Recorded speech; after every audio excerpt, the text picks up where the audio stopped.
नमस्कार दोस्तों, कलजुग के चमत्कार संतों की वाणी में आप सबका स्वागत है। दोस्तों, हमारी ये वीडियो अहोई व्रत के बारे में है। अहोई व्रत 2023 में कब है, ये कैसे इसकी पूजा विधि होगी, इसकी कथा क्या है, आज की वीडियो में हम यही जानेंगे। दोस्तों, अष्टमी तिथि 5 नवंबर को सुबह 12:59 से प्रारंभ होगी और 6 नवंबर को सुबह 3:18 पर समाप्त होगी। उदय तिथि होने के कारण व्रत 5 नवंबर दिन रविवार को रखा जाएगा। कार्तिक कृष्ण पक्ष अष्टमी को मनाया जाता है अहोई अष्टमी व्रत। इस दिन बच्चों की मां पूरे दिन व्रत रखती है और सायंकाल को तारे निकलने के बाद दीवार पर अहोई बनाकर उसकी पूजा करती हैं। व्रत रखने वाली माताएं कहानी सुनती हैं। कहानी सुनने के समय वे एक पट्टे पर एक जल से भरा लोटा रख लें, एक चांदी की अहोई बनवाएं और उसमें 2 चांदी के मोती डलवाएं। जिस प्रकार हार में पेंडल लगा होता है, उसी जगह चांदी की अहोई लगवाएं और डोरे में चांदी के दाने डलवा दें। फिर अहोई को रोली, चावल, दूध, भात से पूजा करें। जल के लोटे पर एक सतिया काट कर एक कटोरी में सीरी और रुपये का बायना निकाल कर तथा हाथ में 7 दाने गेहूं के लेकर कहानी सुने। फिर अहोई को गले में पहन लें। जो भी बायना आपने निकाला था उसे सासू जी को पाँव लगाकर देवें। अगर आपकी सासू माँ इस समय नहीं है तो आप ये बायना अपने घर के किसी बड़ी सदस्य जैसे कि ननद या जेठानी को भी दे सकती हैं। अगर वो भी नहीं है, घर में बड़ा पुरुष भी नहीं है, तो आप इसे मंदिर में ब्राह्मण या ब्राह्मणी को भी दे सकती हैं। दिवाली के बाद किसी अच्छे दिन अहोई गले में से उतार कर जितने बेटे हों उतनी बार और जितने बेटों का विवाह हुआ हो उतनी बार 2 चांदी के दाने उस अहोई में डालती जाएं। जब अहोई उतारें उसका गुड़ से भोग लगाकर और जल के छींटे देकर रख देवें। चंद्रमा को अर्घ्य देकर भोजन करें। इस दिन ब्राह्मण को पेठा दान में अवश्य देना चाहिए। ये व्रत छोटे बच्चों के कल्याण के लिए किया जाता है। अहोई देवी के चित्र के साथ साथ सेही के बच्चे के चित्र भी बनवाएं और पूजा करें। अब हम सुनेंगे कि अहोई माता की इस व्रत की कथा क्या है। बहुत पुराने समय की बात है। भारतवर्ष के दतिया नामक नगर में चंद्रभान नाम का एक साहूकार रहता था। उसकी पत्नी का नाम चंद्रिका था। वह बहुत ही गुणवान, रूपवान, चरित्रवान और पवित्र थी। उसके कई पुत्र और पुत्रियां हुए, परंतु वे सब के सब छोटी उम्र में ही यमलोक को चले गए। संतान के इस प्रकार मर जाने से वे दोनों बहुत दुखी रहते थे।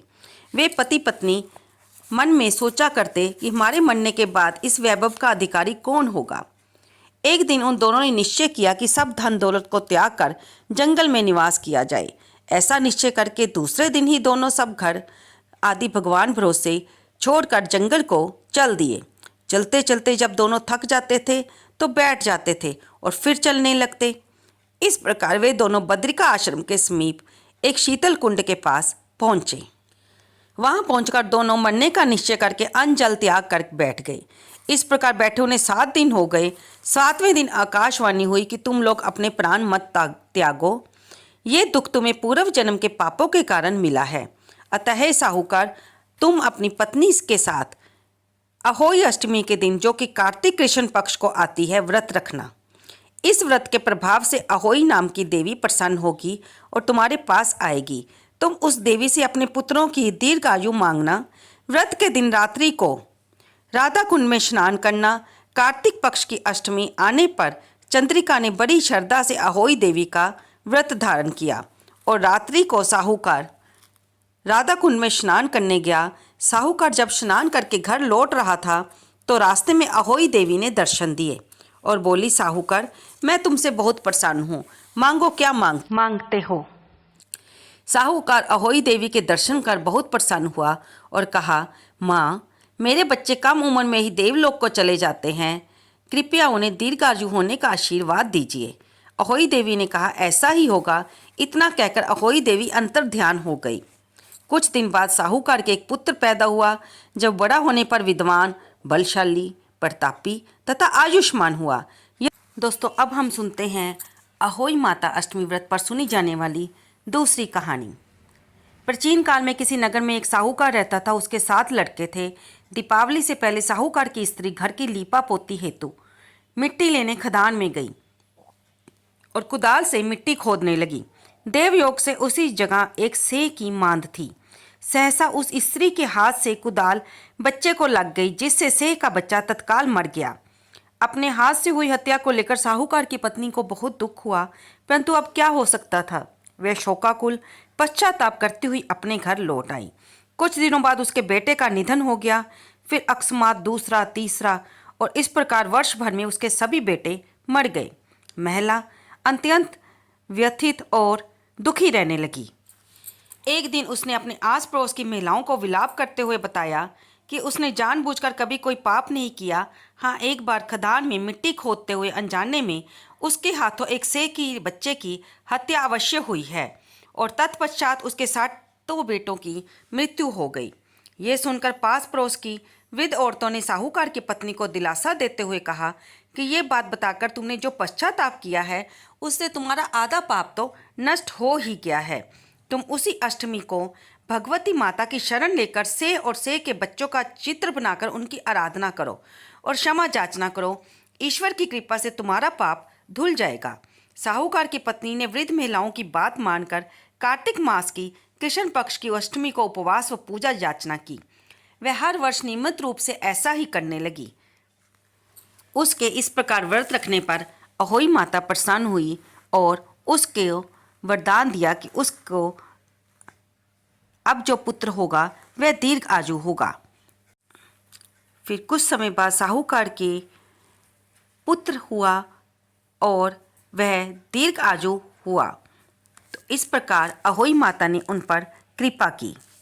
तो दोस्तों, अब सुनते हैं इस बारे में एक और कहानी भी सुनाई जाती है।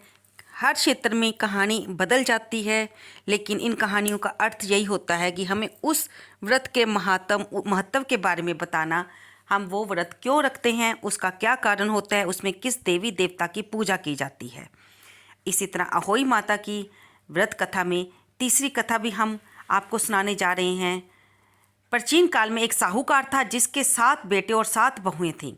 इस साहूकार की एक बेटी भी थी जो दीपावली में ससुराल से मायके आई हुई थी। दीपावली कर घर को लीपने के लिए 7 बहुएं मिट्टी लाने जंगल में गई तो ननद भी उनके साथ चली गई। साहूकार की बेटी जहां मिट्टी काट रही थी, उस स्थान पर शाही अपने 7 बेटों के साथ रहती थी। मिट्टी काट निकालते हुए गलती से साहूकार की बेटी की खुरपी की चोट से शाही का एक बच्चा मर गया। इस पर क्रोधित होकर शाही बोली, मैं तेरी कोख बांधूंगी। साहू के वचन सुनकर साहूकार की बेटी अपनी 7 भाभियों से विनती करती है कि वह उसके बदले अपनी कोख बंधवा ले। सबसे छोटी भाभी ननद के बदले अपनी कोख बंधवाने के लिए तैयार हो जाती है। इसके बाद छोटी भाभी के जो भी बच्चे होते हैं वे मर जाते हैं। 7 पुत्रों की इस प्रकार मृत्यु होने पर उसकी छोटी भाभी पंडित जी को बुलवाकर इसका कारण पूछती है और इसका उपाय पूछती है। पंडित जी ने उसे सुरही गाय की सेवा करने की सलाह दी। सुरवी गाय की वह छोटी बहू ने बहुत सेवा की। इससे सुरही गाय प्रसन्न हुई और वह उसे शाहू के पास ले जाती है। रास्ते में थक जाने पर दोनों आराम करने लगते हैं। अचानक साहूकार की छोटी बहू की नज़र एक ओर जाती है। वह देखती है कि एक सांप गरुड़ पंखनी के बच्चे को डसने जा रहा है और वह सांप को मार देती है। कुछ देर बाद गरुड़ पंखनी वहां आ जाती है। खून बिखरा देखकर वह सोचती है कि शायद छोटी बहू ने उसके बच्चे को मार दिया है। वह छोटी बहू को अपनी चोंच से मारना शुरू कर देती है। तब छोटी बहू इस पर कहती है कि उसने तो उसके बच्चे की जान बचाई है। इस पर गरुड़ पंखनी खुश होती है और सुरही गाय सहित उसे शाहू के पास पहुंचा देती है। वहाँ शाहू छोटी बहू की सेवा से प्रसन्न होकर उसे 7 पुत्र और 7 बहू का आशीर्वाद देती है। शाहू के आशीर्वाद से छोटी बहू का घर पुत्र और पुत्र वधुओं से हरा भरा हो जाता है। तो दोस्तों, ये थी अहोई माता व्रत पर सुनी जाने वाली तीसरी कथा। अब हम इन कथाओं को सुनने के बाद करेंगे माता अहोई की आरती। आरती के बिना हर व्रत, हर कथा, हर कहानी अधूरी है। पर उससे पहले हम कुछ और बातें भी इस व्रत के बारे में जानेंगे। इस व्रत को खोलते समय आप अपनी थाली में सिंघाड़े को शामिल कर लें, क्योंकि इस खास दिन पर ये देवी को भी चढ़ाया जाता है। इसके अलावा आप अपनी थाली में हलवा और चना शामिल करें, क्योंकि व्रत के दौरान पूरे दिन भूखा रहना होता है। तो ऐसे ही रात में जब आप व्रत की कथा कर लें, आप भोजन करना चाहें तो इन चीज़ों को खा सकते हैं। हम आपको हर व्रत में बताते हैं कि आपको काले और नीले रंग के कपड़े नहीं पहनने चाहिए अगर आप व्रत रख रहे हैं तो।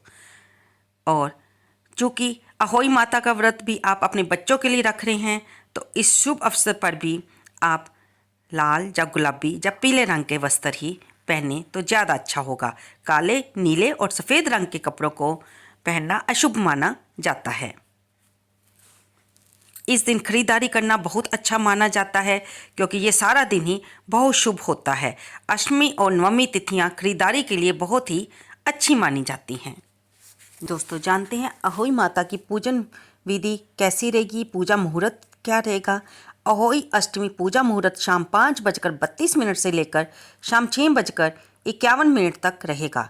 पूजन की अवधि 1 घंटा 18 मिनट की है।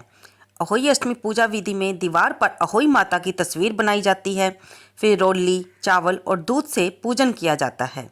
इसके बाद कलश में जल भरकर माताएं अहोई अष्टमी कथा का श्रवण करती हैं। अहोई माता को पूरी और किसी मिठाई का भी भोग लगाया जाता है। इसके बाद रात को तारे को अर्घ्य देकर संतान की लंबी उम्र और सुखदायी जीवन की कामना करने के बाद माताएं अन्न ग्रहण कर सकती हैं। इस व्रत में सास या घर की बुजुर्ग महिला को उपहार के तौर पर कपड़े आदि दिए जाते हैं। इस दिन अहोई अष्टमी के दिन तारों को देखने का समय शाम का 5:57 रहेगा। ओम जय अहोई माता, मैया जय अहोई माता, तुमको निश दिन ध्यावत, तुमको निश दिन आवत, हर विष्णु विधाता। ओम जय अहोई माता, ब्रह्माणी रुद्राणी कमला, मैया तू ही है जग माता। सूरज चंद्रमा ध्यावत, सूरज चंद्रमा ध्यावत, नारद ऋषि गाता। ओम जय होई माता, माता रूप निरंजन, सुख संपत्ति दाता, मैया सुख संपत्ति दाता। जो कोई तुमको ध्यावत, जो कोई तुमको ध्यावत, नित मंगल पाता। ओम जय होई माता, तू ही पाताल बसंती, तू ही है शुभ दाता, मैया तू ही है शुभ दाता। कर्म प्रभाव प्रकाशक, कर्म प्रभाव प्रकाशक, जल निधि से त्राता। ओम जय होई माता। जिस घर थारो वासा, वहाँ सद्गुण आता, मैया वहाँ सद्गुण आता। कर न सके कोई कर ले, कर न सके कोई कर ले, मन नहीं घबराता। ओम जय होई माता, तुम बिन सुख न होवे, ना कोई पुत्र पाता, मैया ना कोई पुत्र पाता। खान पान का वैभव, खान पान का वैभव, तुम बिन नहीं आता। ओम जय अहोई माता, शुभ गुण सुंदर युगता, शिरोनिधि जाता, मैया शिरोनिधि जाता। रतन चतुर्दिश ताको, रतन चतुर्दिश ताको, कोई नहीं पाता। ओम जय अहोई माता। श्री अहोई माँ की आरती जो कोई नर गाता, मैया जो तेरे गुण गाता। उर आमंगति उपजे, उर आमंगति उपजे, पाप उतर जाता। ओम जय होई माता, ओम जय अहोई माता, मैया जय अहोई माता।